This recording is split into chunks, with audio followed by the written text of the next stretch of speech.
Good evening, everyone. My name is Jenna Burke. I'm a premium tutor and executive function coach here at Appleruth, and I am so delighted to join you this evening to discuss how to support students who learn differently, specifically looking at students with LDs and some more specific strategies for students with ADHD or who are twice exceptional.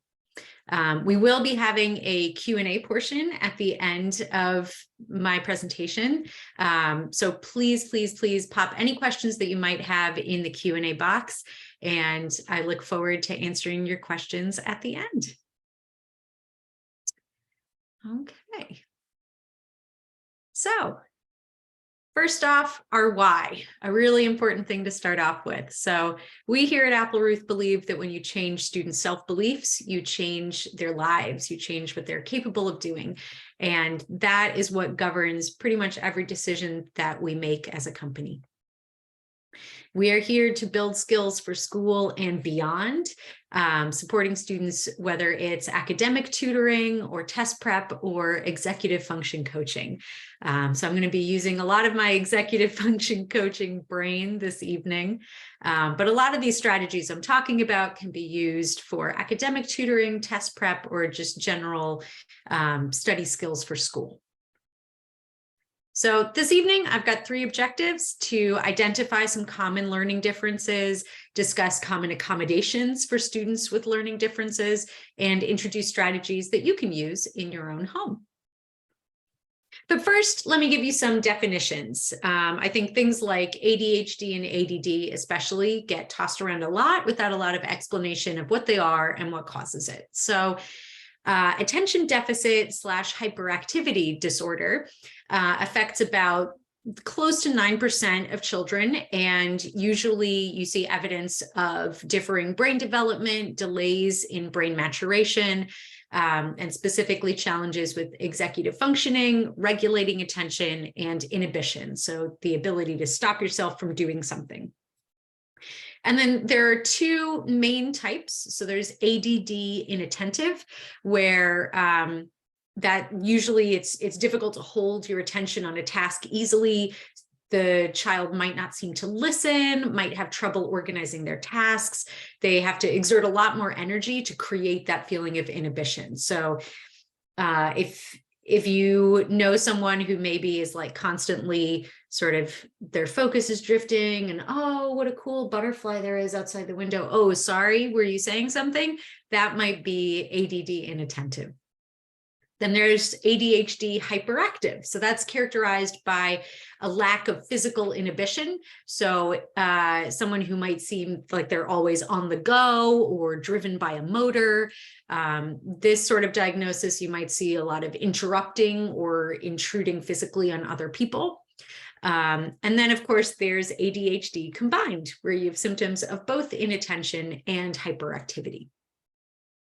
So what I find so interesting is that ADHD brains are actually like physically different. Like, this isn't just your student needs to go run around outside a little bit more and burn off their energy. There's actually stuff going on in the brain. So the particular areas that I'm interested in are the frontal cortex. So that controls attention, executive function, and organization.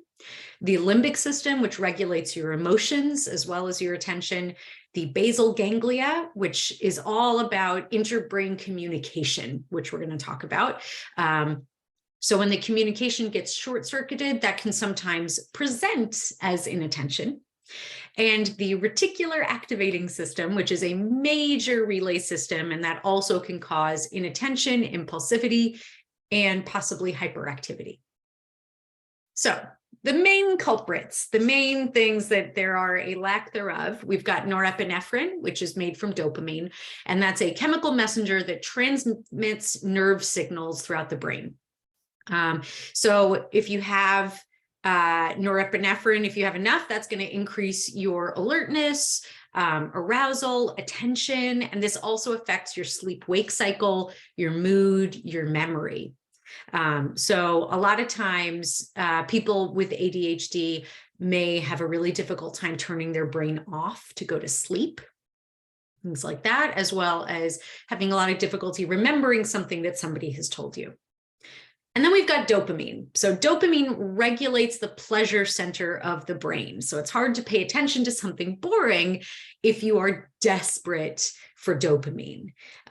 So it's sort of like the brain is constantly looking for something wonderful that's going to sort of get it up to the level that neurotypical brains have.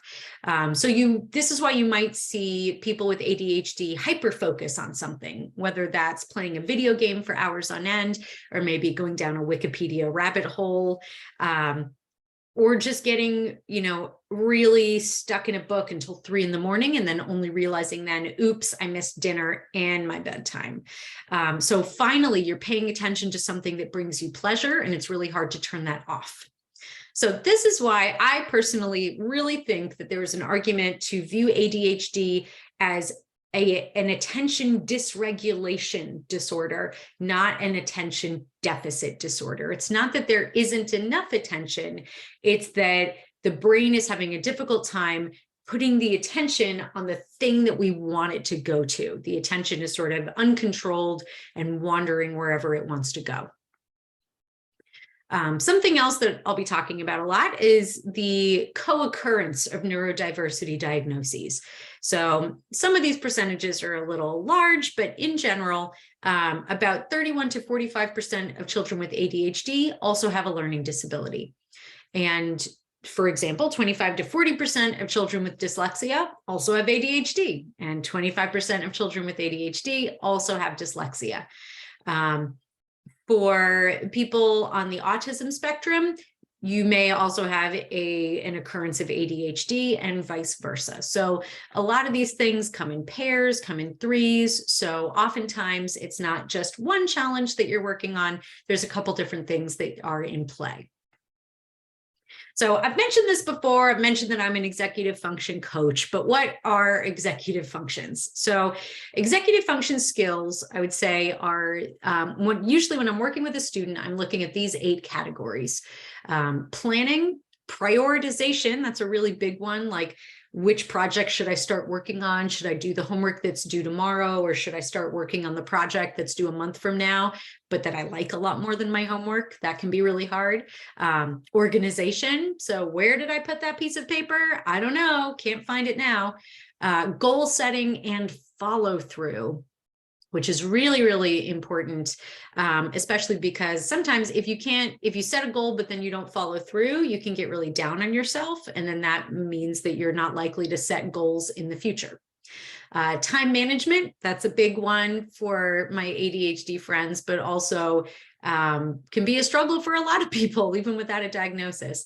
Self-regulation, so that can be things like regulating emotions, self-monitoring, which would be, ooh, I've been talking an awful lot today. I'm going to stop talking. I'm going to not dominate the conversation as much.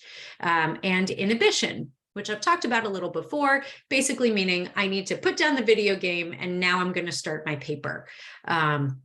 That can be really difficult. And the 3 pillars of executive function skills would be working memory, so the ability to remember what it is that you want to be working on, or just sort of, in general, working memory is sort of the shorter term memory that we have, as well as cognitive flexibility. Transitions can be really difficult for people if they're transitioning from reading a book to getting their work done to, okay, now it's time for bed, as well as self-control, which sort of follows in that self-regulation, self-monitoring, inhibition area. So now let's talk a little bit about dyslexia. This font that I have up on the screen, I'm really excited about.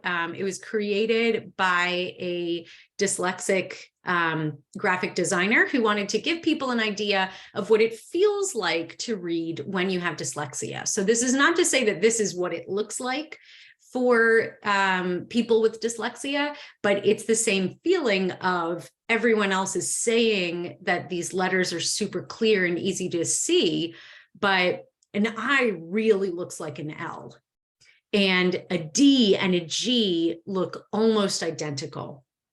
And the difference between an E and an F is so slight. So it's more to sort of prompt empathy, sympathy, understanding for what that challenge is like. But I think it's a really, really fun and interesting thought experiment. So I had to share it with all of you. So I think there's a lot of misunderstandings about what dyslexia is. So I'm just throwing up the textbook definition from the International Dyslexia Association. So dyslexia is a specific learning disability that is neurobiological in origin. It is characterized by difficulties with accurate and or fluent word recognition and by poor spelling and decoding abilities. So decoding and encoding come up a lot when you're talking about dyslexia. So decoding refers to knowing what a word is. So looking at a word and going, oh, snow, I know what that word is.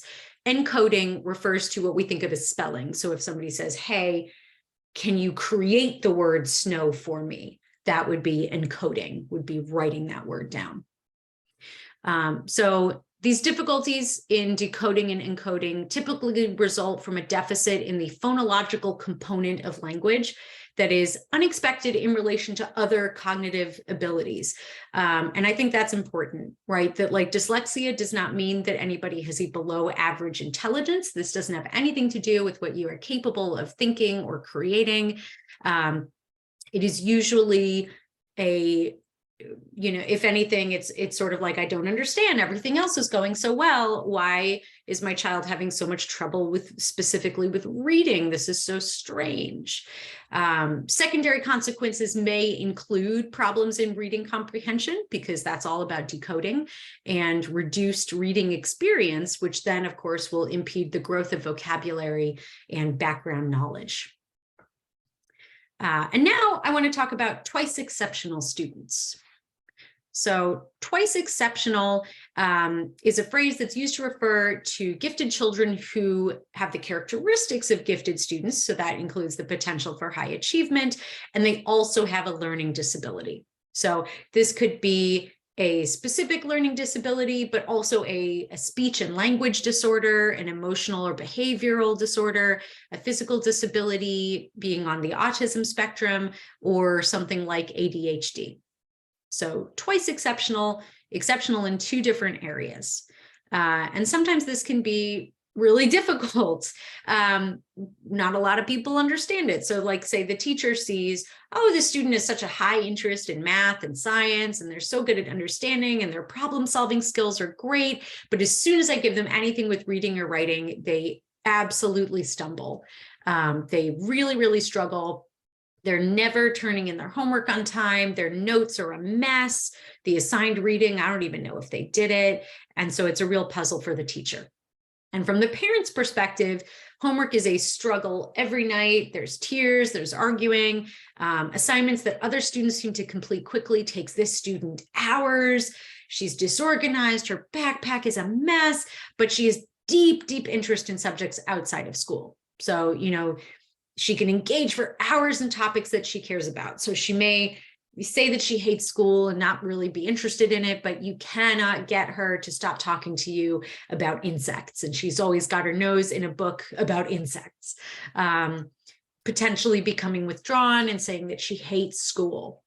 So it's this sort of contradiction where on the one hand, incredibly gifted student, on the other hand, also having a really, really difficult time in school.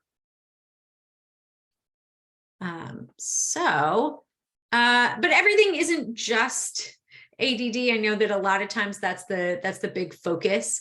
ADD and some sort of, that seems to be like the big focus is like ADD and dyslexia and autism. And those are the three things, but there are so many other ways that brains can vary. There's memory or retrieval issues. There's auditory processing issues, so difficulty hearing. So if a teacher's giving you a verbal instruction, that can be really challenging. Visual processing issues that go beyond dyslexia. And then we've got, of course, dyscalculia and dysgraphia. Dyscalculia being, very roughly dyslexia of numbers, but numbers are really difficult to deal with. They sort of flip themselves around. Dysgraphia, difficulty writing, dyspraxia, just generally sort of difficulty with physical dexterity. This is a really interesting exercise that I found. So how fast can you count these dots that I have on the screen? So I'll give everyone a couple seconds to do that fun little exercise for yourself. So count up those dots. Great. So most people will look for patterns, right? I know I like to count things in groups of 3. So I would go like 3, 3, 3. Okay, cool. That's 9. But dyscalculics tend to count dots one by one. Finding those groupings is really hard. So it's a fun little fact for you. So let's talk about accommodations. So this is one of the biggest, most important ways that students with learning differences can be supported in school is getting an official accommodation. Really, really important. It can solve so many issues, even if it's just extra time. That can be essential for students with LDs because they're able to show what they know, but only when they have enough time. And something else that I really try to emphasize to parents is that this is not just for school. Because sometimes I hear parents say like, yeah, I guess we could get them extended time, but then what happens when they go to their job and they're not able to get extended time at their job? Well, yeah, the American with Disabilities Act includes learning disabilities as conditions where an employee may be entitled to reasonable accommodation or modification in order to ensure their ability to effectively do their job. So this is not just something that stops when you leave high school or even college. This is something that can be helpful for an entire lifetime. So I strongly urge people to get diagnoses. It's always better to know more about your brain. So I think that that's always going to be something really helpful and important. So in order to qualify for a formal accommodation plan, the student will most likely need to be evaluated, but not all evaluations are created equal. So there's the psychological evaluation, or a psych eval, that's typically intended to guide a diagnosis and treatment from a medical perspective, but not necessarily an educational perspective. So that can be helpful if you're, say, looking for a medication plan, but it won't necessarily help you get extended time in school. Then there's the psychoeducational evaluation. So that identifies the student's difficulties in the classroom, their learning style generally, and what is happening in the classroom.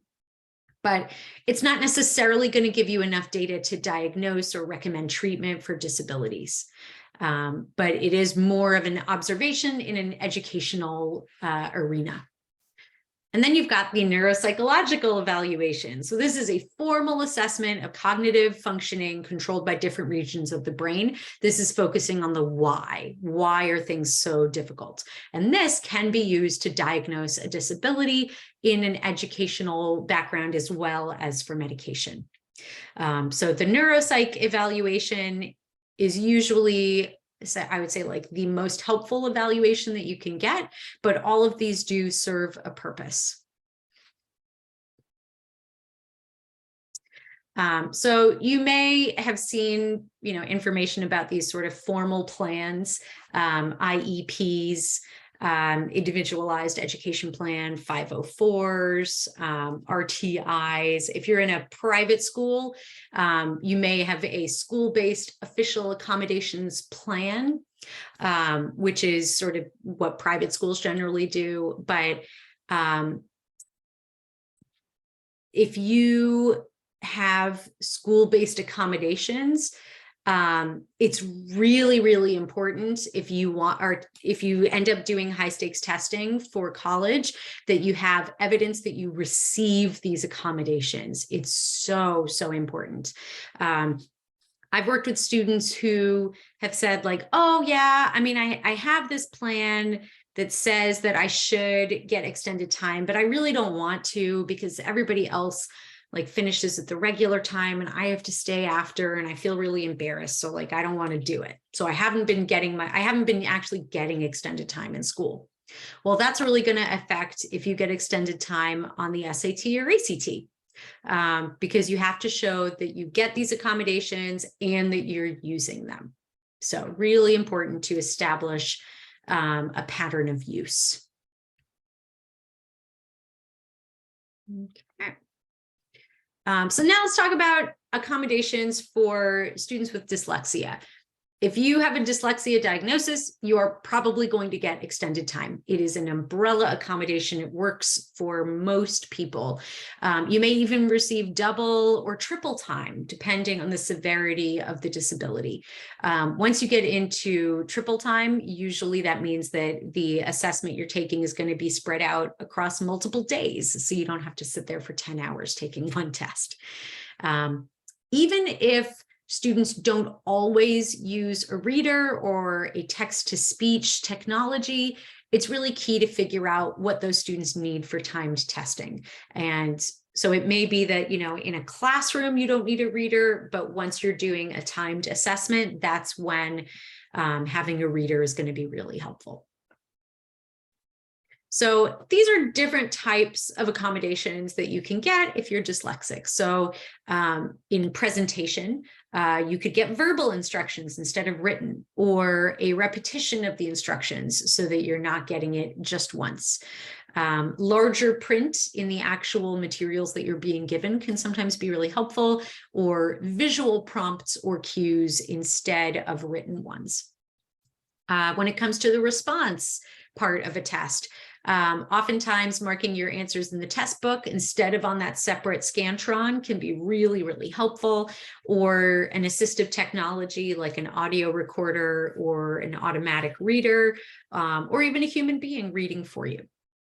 The setting can also be part of an accommodation. You could be in an individual or small group to minimize distraction. You could have an alternative furniture arrangement, like sitting in front of the teacher, to minimize distractions as well.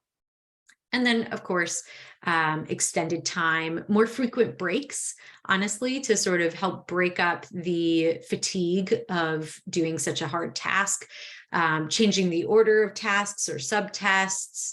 There are so many different possible accommodations. Extended time is a really big part of that, but it's not everything. So now let's talk about how you can help from home. So you've done what you can, you've gotten the diagnosis, you've talked with your student's school, you've figured out how the teachers can best support, but what can you do at home? So students need to be able to see how mistakes are handled. It's really, really important, because I think a lot of times students with learning differences sort of go through their school life thinking that they're wrong, that they don't know what they're doing. Everyone else is doing this so much faster or better than me.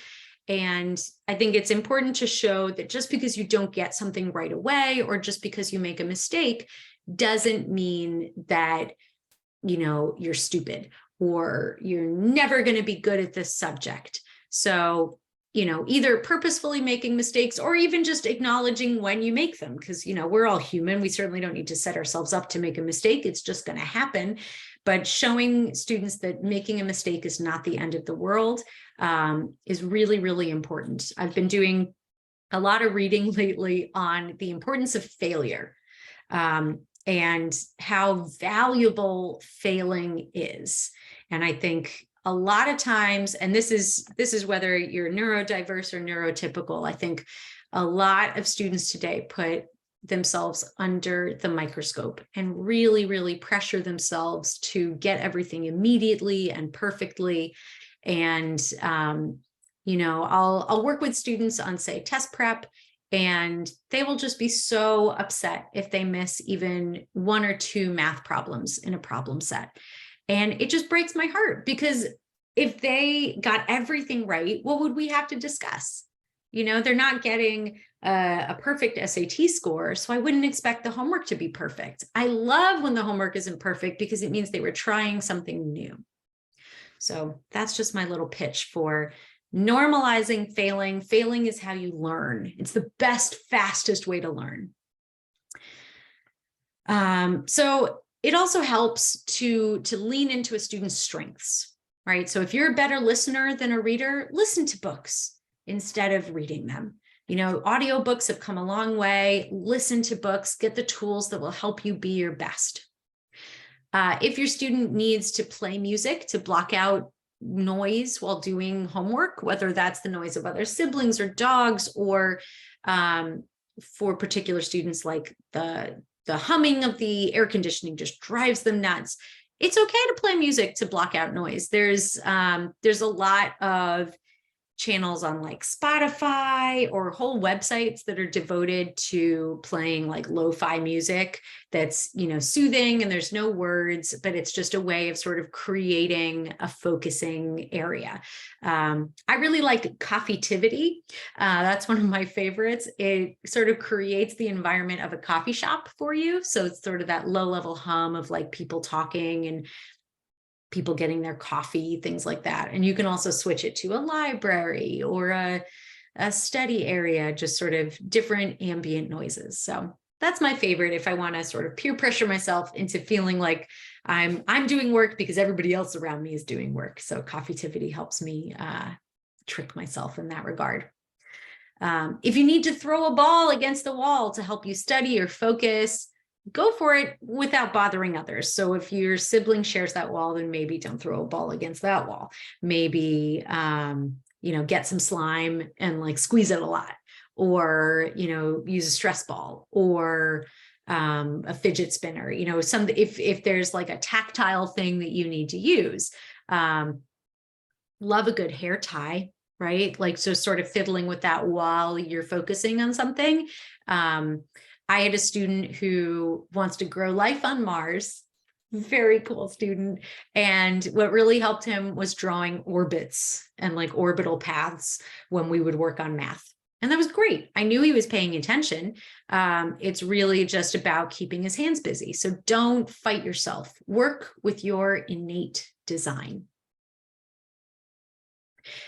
This is also one of my favorite strategies when I'm working with students, is to help them partialize their tasks. I also call this chunking. So just dividing something big into discrete and small steps. So I'm going to be talking about this a lot.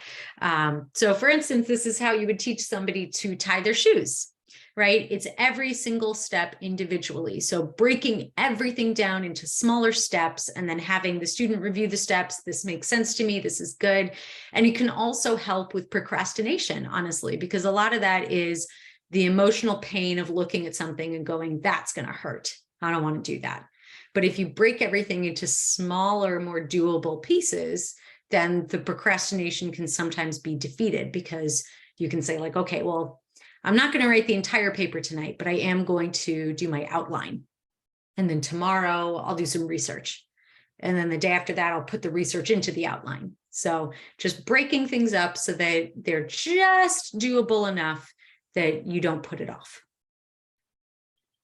So if you are a person who is working with a student, I would recommend, we're really big in the Socratic method here at Appleruth. So the more that you can ask a student questions when they get stuck, instead of telling them what to do, the more that will serve them. So these are some really, really good questions that I use in coaching all the time. Can you describe what it feels like? Have you ever felt the same feeling on other tests or in other situations? The more that they can look back on something they've done in the past and figured out what they did then to fix things and what they can do now to fix things, that's a great connection to make. Similarly, like, what has worked in the past to get you unstuck? What about this particular passage or question gave you trouble? And a really good one, how do you think you can move past this if and when it happens on test day? So a lot of times, if a student is really struggling with a problem and I ask them that question, they might say like, well, I'll just panic, or I'll freak out. And I'll say like, okay, great. Yeah, panicking is absolutely something you can do on test day. But I think we should put some things higher on the list before we get to the panicking. So like maybe before you panic, you underline interesting things in the question that might be helpful. You write down any English they gave you, see if you can translate it into math. Can you create an equation? Can you think about what type of math problem this is? Are we dealing with geometry or trig or algebra? Like just sort of like giving yourself a list of all these different things, one of which should be like, I'm going to skip the problem. And then the very last one is, I'm going to panic. Right. So panicking can be there. It's just hopefully you've got a whole bunch of other steps in the way before you reach panic. So the whole point of this dialogue is that you want to prime the student to begin to approach problem solving strategically, right? Get that prefrontal cortex moving. So you're going from frustration to analysis. What am I feeling? Why am I feeling this way? And then action. What am I going to do about it? So I've been banging on about assistive technologies, but they really are so great. And a lot of these are available in college as well. I remember when I was in college, you could volunteer to be the note taker for someone in class. And so you would write, and then there would be a carbon copy underneath your notes. And then you would just hand that over, and whichever student needed it would read your notes. Now, printed notes are, I would say, a lot more popular than writing on carbon paper. But you can also get audio recordings, video recordings, an e-reader if that's easier to say, make the font larger really quickly. There's tons of productivity apps that are here to help. So these assistive technologies are not cheating. They are here to help you. They're here to get you up to the same level as everybody else. If you broke your leg, you wouldn't say, oh, I shouldn't use a crutch. It's not fair. So assistive technologies. I want to thank the Curry College for this incredible app wheel that they've created. And what they've done basically is they've broken it down into the 4 areas of student life academically, which would be studying, writing, organization, and reading. And then they've broken those down into 3 topics each. So for studying, you might be gathering the information or working on your memory or mind mapping, creating those connections between topics. For writing, you could be needing help with note taking or recording a lecture or speech to text or word processing. Organization, there's a whole category of reminders and to-do lists, as well as calendars and digital storage. And reading, there's digital textbooks, there's PDF readers, scanning. So if that's helpful to like scan something into your phones that you've got it later, and then you can, blow it up as necessary. So I've got the link right here if you want to sort of dive into all of these really helpful websites and things that you can use for a variety of different needs. But I think it really illustrates how far we've come and how much more there is out there that makes people's lives easier and makes academia more accessible. So something that I haven't really touched on that much is the social emotional aspect of executive function challenges specifically. So a lot of students who have ADHD also deal with difficulty with controlling their emotions. So that inhibition, self-regulation piece, that's where this can sometimes show up. Whether that's, I wasn't thinking and I said something kind of mean and then my friend got mad at me and now I'm really upset because I don't have a filter, or my friends are always mad at me because I'm always late and I just can't get out the door. Like, things like ADHD really complicate social relationships, especially when you're younger.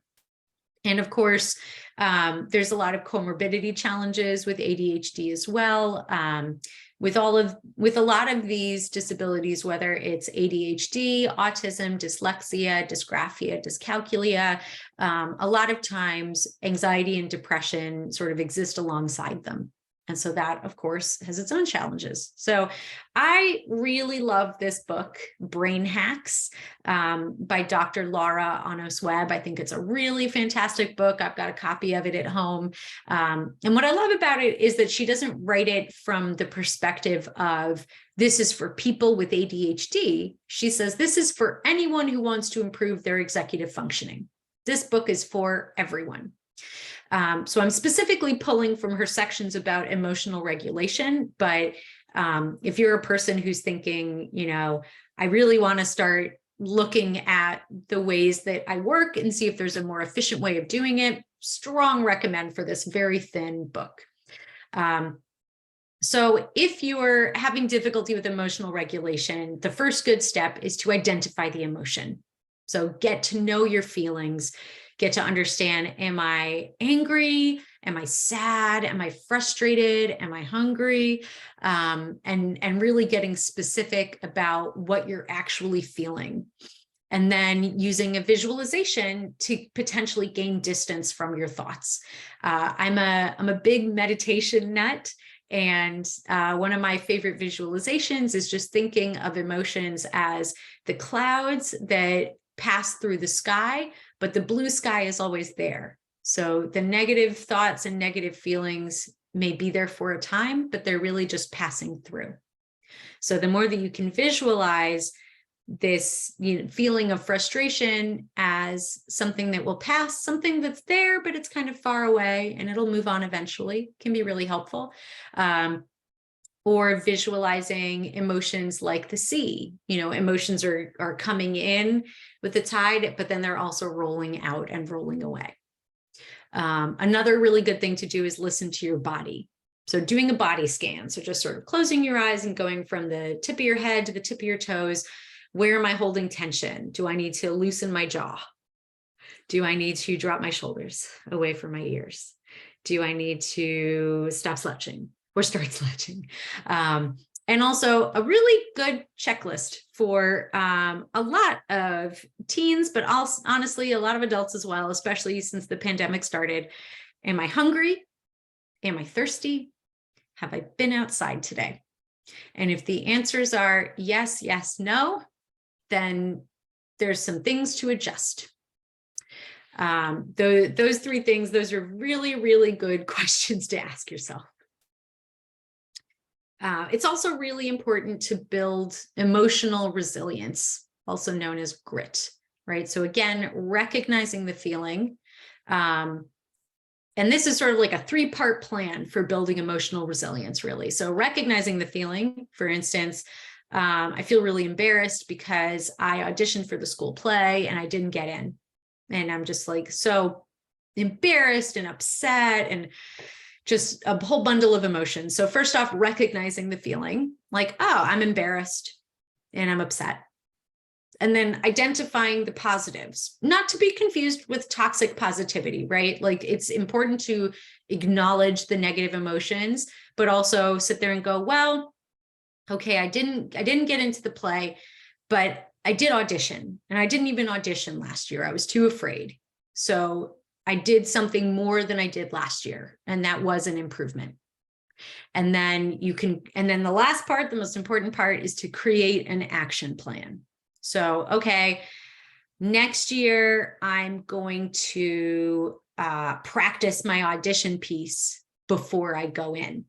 So this year I actually picked one out and I did it, but next year I'm going to practice more, and maybe I'll ask one of the seniors to like watch me do my monologue and see if they can like give me some pointers. So that's how you build emotional resilience. This is what I'm feeling. Here's the good things about what just happened, and I'm going to create an action plan so that it goes better for me next time. And then with those negative emotions, like I said, you don't want to pretend they're not there or push them down or say, only losers are sad. Like that's, just not going to be helpful. You want to give yourself permission to grieve. You didn't get into the school play. That really stinks. You absolutely go, cry and throw a pillow and be really upset. Yeah. It's important to build that uncertainty tolerance. The the feeling of, I'm going to try out for this thing and I don't know if I'm going to get it, and that's okay. I'm going to try out for the soccer team and I might not get it, and I'm going to live. It's sort of, that goes hand in hand with the feeling of failure is really important, and failure is a very powerful learning mechanism. The more that you put yourself in situations where you're uncertain of what the outcome is, and then you survive that and you see like, oh, I'm okay. I survived not getting on the soccer team. That is a really powerful feeling that's going to help you through a lot of life. So the more that you put yourself in situations where things are uncertain, where the outcome is uncertain, the stronger you're going to be emotionally. So now some specific strategies for helping students with ADHD.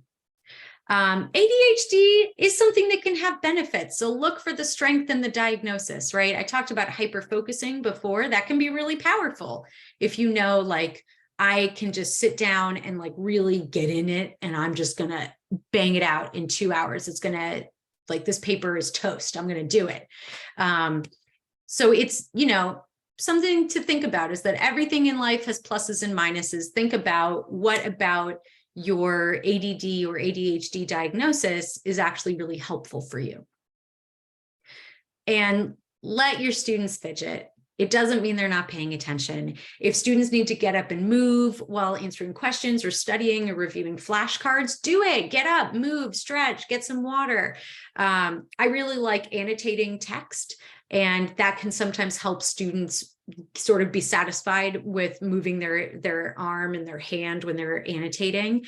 The more that a student is sitting there trying not to move, that's taking away their capacity for focusing on anything else. So just let students move. It's also helpful to shake up topics, right? So like, it's if you're spending a little bit of time on math, then you can move on to grammar, then you can move on to science. Like, literally set a timer. I love the Pomodoro technique. It's named after a kitchen timer that looked like a tomato. And the idea is that you work in 25-minute chunks, and then you take a 5-minute break. You work for 25 minutes, you take a 5-minute break. Depending on the severity of your ADHD, you might want to make it 15 minutes of work, 20 minutes of break. But as long as you're being consistent, as long as you're setting that timer, then you know you don't have to rely on your internal clock to know when it's time to to get off of the break and come back to work. And there's lots of apps that will do Pomodoro timing as well. Chunking. So what I was talking about with that shoelace, here it comes back again. So looking at full sections of an assignment in smaller chunks. So thinking about it one passage at a time, one page of math, but you can pick the order in which you tackle these problems. Setting short time limits and small goals, working on something for 2 minutes, better than no minutes. So the more that you make things manageable, make it easier for students to get started on something, the better. And breaks are so important, especially active breaks. So if you're doing that Pomodoro timer, the 5 minutes that you're spending after your 25-minute work break, please don't spend it looking at your phone. I know it's so tempting, but like, go outside, go get a snack, go bother the cat, you know, do something that isn't looking at a device. And you also want to take cognitive breaks to let your glucose stores replenish, right? So if I'm working with the student as a tutor, I might be like, hey, how did the game go last week? Or talking about a hobby, you know, just like letting them really relax before we get back into it. And distractions are not disasters, right? Distractions are going to happen. Something that can be really helpful if a student is worried about forgetting something that they want to discuss while they're studying, which is often why people with ADHD interrupt a lot, is because they're afraid they're going to forget the thing that they had to contribute to the conversation. So if they're worried about forgetting something, I'd say have a pad of paper or a whiteboard nearby so they can just really quickly be like, after this, I want to do this. And then once they get that thought out in the open, it's not in their head anymore. They don't have to spend the whole time thinking, oh, I really need to ask about the Vandals invading Rome. I need to remember to do that. And then they're not listening to you at all. So just having a pad of paper to hand can be really helpful. So for students specifically with EF deficits, so not all students with ADHD struggle with executive functioning skills. Not all students who struggle with executive functioning skills have ADHD. So here's the reminder of all these different skills that make up executive functioning. I would say it is helpful to think about, I'm going to do 3 things in a day, right? Slow, point by point. Here are my goals. Here's my to-do list, the 3 things that I want to do. And again, working in 20-minute increments, taking mental breaks. I strongly recommend having a homework book, whether that's on your phone or a physical one where all the information is recorded in one place. You know, I have a student right now who has a big binder and he's got a folder for every single class in it. And then he's got his homework folder in there. So everything's in the binder. He doesn't have to worry about, well, this is over here and this is over there. It's all in the binder. And that system really works for him.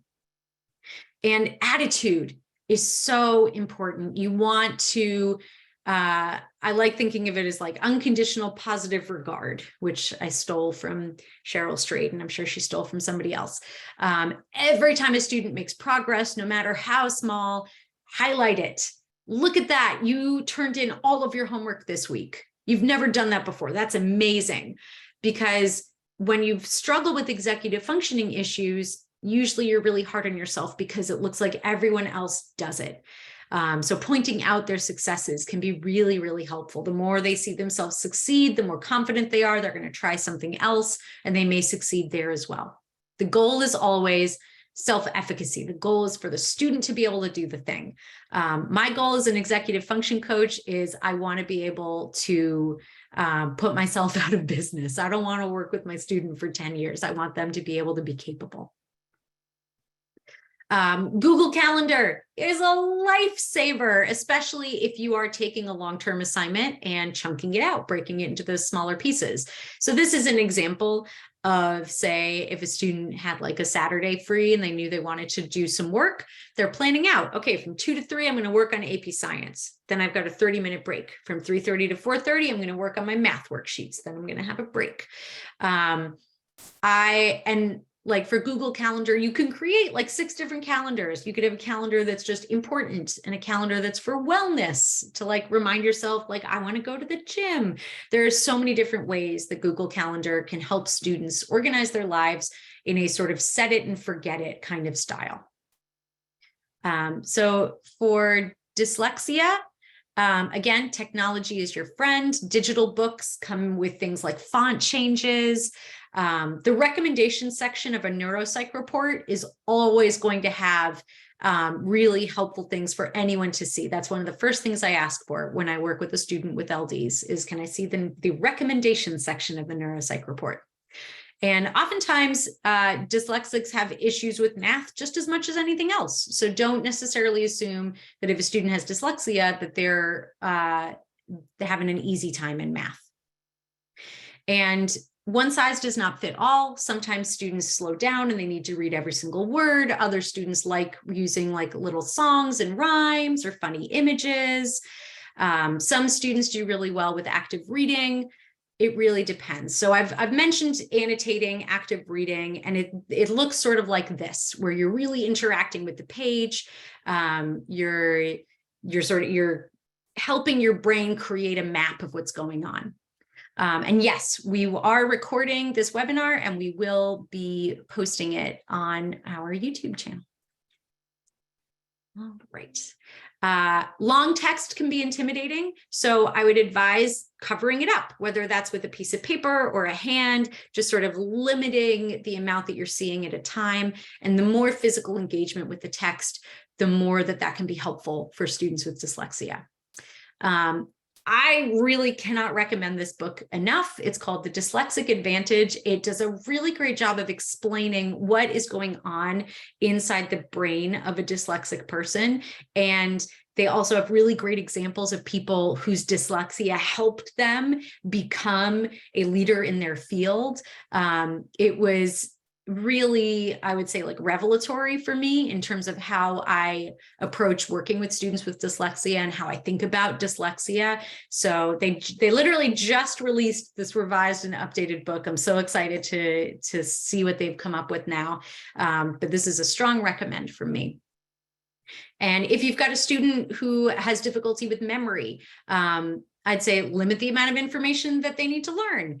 And, shorter sessions are better. Make sure students are reviewing prior knowledge so that they can build upon whatever new information you're giving them. Giving them more time to rehearse and reinforce learned material before you give them even more information. And dual encoding is also helpful. So visual, but also something that they can listen to as well. You want students to be reviewing information as much as possible, definitely within those first 24 hours, writing down key concepts, and forced retrieval is one of the best ways of studying. I tell all of my students, neurotypical or otherwise, that you want to force yourself to remember what it was that you were working on. So this is especially important for students with memory issues. If you're working with someone with auditory processing issues, make sure you're facing them directly when you're speaking so that they can watch your mouth move. You want to make sure that there aren't any other distracting sounds. You're articulating clearly. You're not going too fast. And make sure that your directions are clear and to the point, and that you will never shame your student for asking you a question and asking for help. For students with math challenges specifically, I would say make them slow down and write everything down and really think about, what do I actually need for the problem versus what is not as important? Does it matter that the student's name is Robert in this word problem? No. Does it matter how many marbles he has? Yes. And making sure the student is talking about, these are the steps that I'm going to do. This is my plan of attack. And again, making sure that students understand how previously taught concepts relate to what they are doing now. So in summary, everyone's different. There is no cookie cutter, one size fits all approach. Being super positive and reinforcing and affirming is always going to be the best way to work with any student, really. Working with students with LDs is a chance to be flexible and responsive and creative. That's why I love working with students with LDs. It forces me to really be on my A game and think outside of the box and any patterns that I may have fallen into. It's important to emphasize strategy and thinking strategically and making sure that the student is at the center. So they're gaining a feeling of agency so that they can advocate for themselves when they're asking for accommodations. Which is definitely a skill that lasts a lifetime. Just like every student is different, we are happy to make a custom recommendation for your student, so you can give us a call. We offer academic tutoring, test prep, and executive function coaching. We have EF coaching, like what I was saying that I do, and we have a diagnostic package, so you can uncover your growth areas and strengths with MindPrint, get a custom coach match, complete a 30-minute one-on-one consultation, and get a custom coaching plan. So you can also talk to an Apple Ruth advisor at this phone number. And we've got a writing workshop as well. So if you've got any students who are really struggling with the increased needs of their writing teachers, this is a really great chance for students to get set on the road to being a better writer, which of course is going to help them in college. So that is it for me. Now is the Q&A portion. So if you have any questions, please put them in the Q&A. I am very happy to answer them. I've got a couple of questions that people sent in ahead of time, so I'll start with those, but please put your questions in the chat. So one question that I received was, is it helpful to get accommodations for a student who is a senior in high school?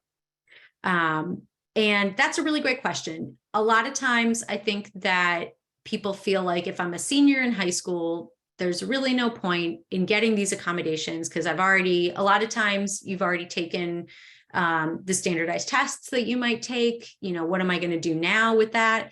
And I talked about it a little bit earlier, but I do think that it's really worth seeing like getting some sort of neuropsych report, or even just a psych ed evaluation, just to understand more about how you learn. And also, it can also be really helpful in college. A lot of colleges have centers for students with learning disabilities. The accommodations are there. You just need a diagnosis in order to access them. So just a reminder that education doesn't end in high school. It is, college can be a really tough adjustment for a lot of students, but especially students with LDs who maybe whose parents were maybe helping them with their executive function skills while they were at home. And so you don't want those to fall apart when you're in college. It can be really helpful to look for those accommodations. Let's see. Okay. Any other questions?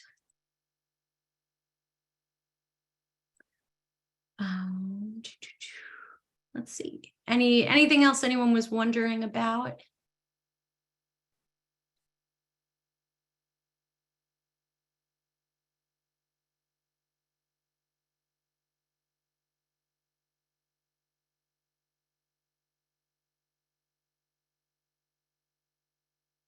Okay. We also have a getting to know you poll that we're going to start, just so that we get a little bit of an idea for who you are and what grade level you're in and how we can help you shine.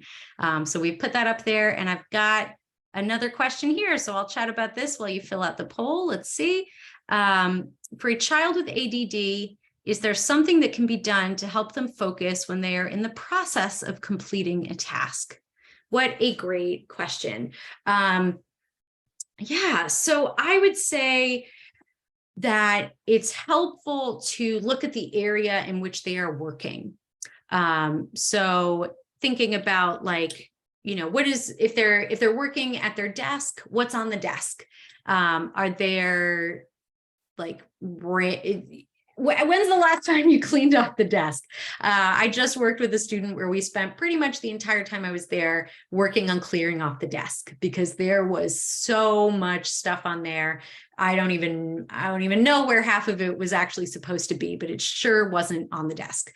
And the parent had reported that the student was taking forever to do homework. And I have a feeling that part of that was there was just way too much happening in that general area. There was so much stuff that you could just stare at and think like, oh, well, I haven't looked at this in a while. And just the environment itself was really distracting. So I think if they're in the process of completing a task and they're finding that they're very distracted, it's helpful to think about what is causing that distraction, and is there any way to reconfigure the environment to help set them up for success. Somebody else asked, does an accommodation affect the college acceptance? So the answer to that is no. Legally, colleges cannot take into account learning disabilities under the ADA.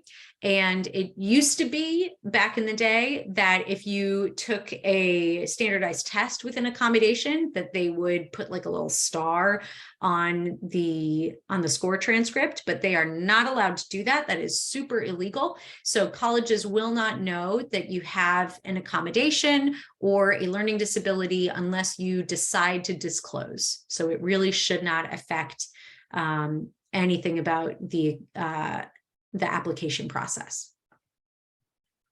So do seniors going into college have to get another evaluation before being allowed to utilize accommodations in college? So that's a really great question. I would say it can't hurt to ask the college once you've been admitted, like, hey, I'm coming to, and of course the student is going to need to start this conversation, right? Like once they turn 18, the school can't just share medical information with the parents anymore. So I would encourage that student to check in with the school and see like what kind of update they're looking for. Sometimes if it's been within like the last 3 to 5 years, that's as updated as it needs to be. But if your student was diagnosed with ADD when they were in, say, the 5th grade and they haven't gotten tested since, they would probably need to get that refreshed before those accommodations would work for college. Let's see, are there sessions like this geared to students to help them understand strategies? Not sure this has happened with tutoring in the past. We certainly have a lot of strategy sessions geared towards specific tests.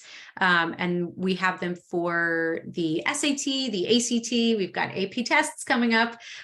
So those strategy sessions will be coming out as well. So stay posted, make sure that you're signed up for our newsletters. We're always letting you know when we've got strategy sessions coming up and more webinars that are geared towards specific tests. All right.